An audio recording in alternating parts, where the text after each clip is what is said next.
lovelies, welcome back to Nicole Diaries. It's quite some time since we chatted, and today I just wanted to sit down and have a conversation with you guys, talk to you guys about how my life has been, just give you a little bit of an update to let you know how my life has been. Currently I'm in India. I came back to India. Actually, this is my second year in India. The first time I was here was in 2017.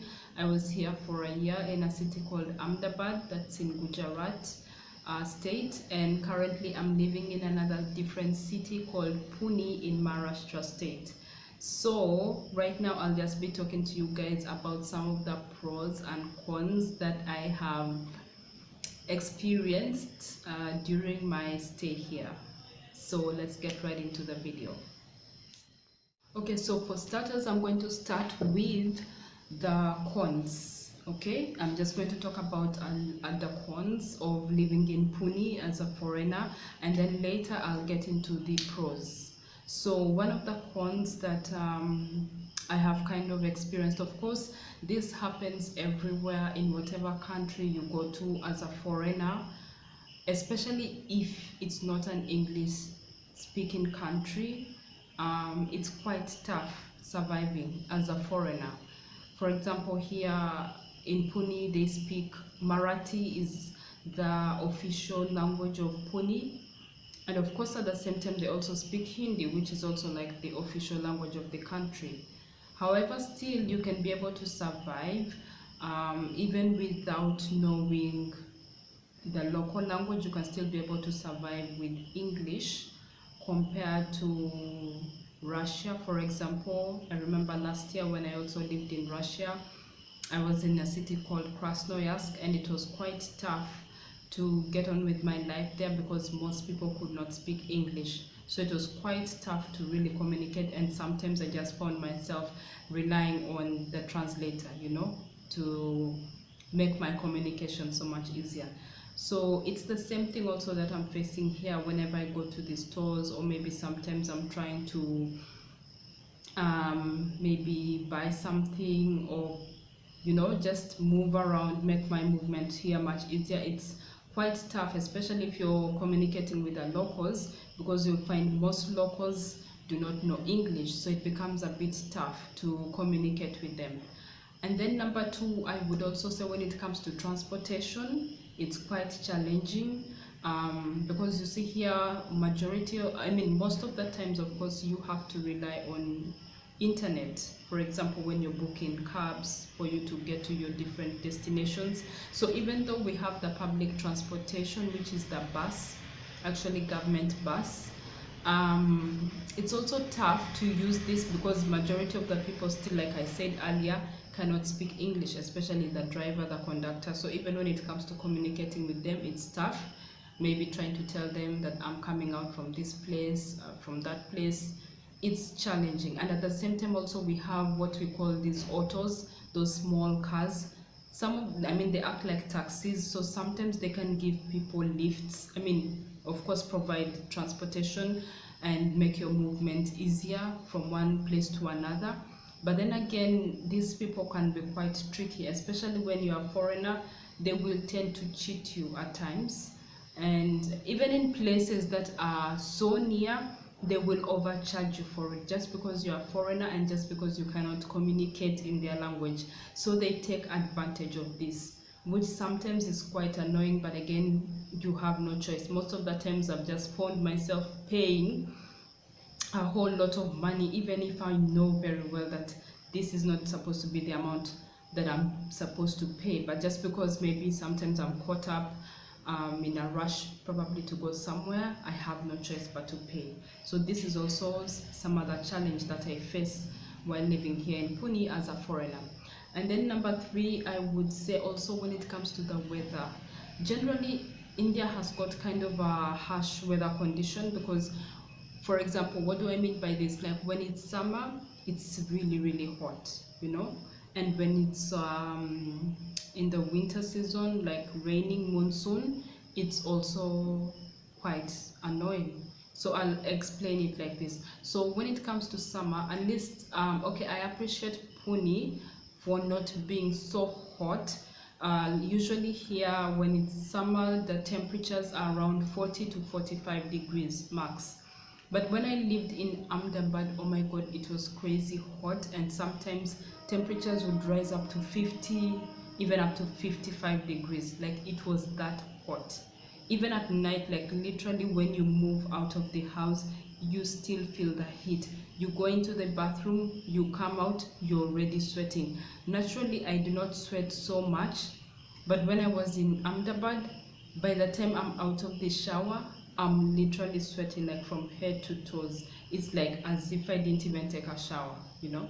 So yeah, that's how hot this place is. And then when it rains also like a lot. Okay, the rain is not really so much, but now because also the roads here, the way they were constructed, there's not really like a drainage system that has been put in place. So however small the raindrops may be, but before you know it, the water can just be so huge, like up to this extent, you know. It's like a real flood. It becomes like a swimming pool. It can be so floody, the whole place is wet because there is no proper drainage system, so all the water just piles on the road.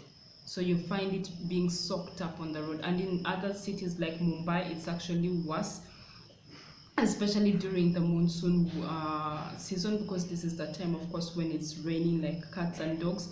So usually during this period, a lot of people lose their lives in Mumbai because, again, number one, Mumbai is so congested. There are so many people living there, and of course also accommodation, it's quite tough to get it. And of course houses are too close to each other, they're so near. So at the end of the day, when these kind of seasons come, so many people lose their lives there. So yeah, that's also another challenge that I've experienced or incurred while here. And then the other one, I would also say it's also tough to get accommodation. Oh my god, accommodation is so hard to get. I was so lucky. Before me coming here, I had a friend who was actually staying somewhere and then he was leaving. So we connected, and then he helped me to get his place where actually I'm currently living in. So it was at least a little bit easier for me to be able to settle in the time I came. But for other people, that was not the case. It's so tough. Like, other people had to struggle to get places, especially when you're a foreigner. Like, sometimes even when you're speaking to these brokers, as long as they just hear English, they will, they will just turn your request down. Or sometimes when you have already made a deal with them and you have made all preparations and arrangements, then they will tell you the place has been sold. For example, like one time I contacted one owner on OLX, and I was supposed to meet him over the weekend to check out his place and, just see if I could move in. And just Friday, a day prior to our meetup, he told me the place had been sold. And I was like, seriously? Like, really? After us making a deal together, and then all of a sudden it just, and they will not even inform you. Like, even a friend of mine one time told me where he was staying, his landlord just came to him one time and told him, this house is already sold. And the guy was like, what? Are you kidding me? I already paid rent, so what am I supposed to do? And he told him, no, you'll just shift over to the next door, So I found that a little bit weird and inconveniencing. Like, at times they will not even inform you or give you a heads up, they'll just go ahead and do it. So it will just get you by surprise. Yeah, so that's kind of annoying. And talking about the pros, I would say one thing I love about Pune is the fact that accommodation or cost of living here is not so expensive when you compare it to other cities like Bangalore, Mumbai, Delhi. Pune is quite moderate. Like, it's easier to survive here. Accommodation wise, food wise, the cost of living is not so high. So yeah, that's like a pro. And then also it's a lively city, I would say, especially when it comes to like for people who love to hang out, maybe like go to the clubs, this kind of things. Probably people who want to drink, Pune is not really restricted. There's so many nightclubs to hang out to, so many restaurants, so many, I mean, hangout places to make your stay here even much more enjoyable compared to, for example, like when I was in Ahmedabad, because it's kind of like a closed state. So you'll find that you cannot easily access clubs there because it's a closed state. Even if you're a person who takes alcohol, you will not really get it over there. It's not sold, especially to the locals, and for a foreigner you have to apply for an alcohol permit, which is only valid for 1 month. Whereas here you don't really need to go through all that hassle of applying for any alcohol permits when you want to drink and this kind of things.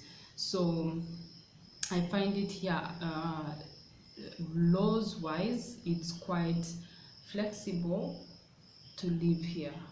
Yeah. And then what else did I miss? Yeah, also when it comes to traffic, the traffic here is a little bit less. Like, okay, of course traffic is there, but it's a moving kind of traffic. It's not a traffic that is going to tie you on the road probably like for 1 or 2 or more hours, compared to the time when I was in Ahmedabad.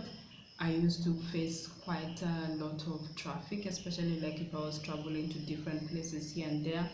Even in Mumbai, there's a time I remember I was stuck in a train for over, like, not in a train, I mean I just on the road for over 2 hours. Like, literally the traffic was so crazy, I couldn't even move.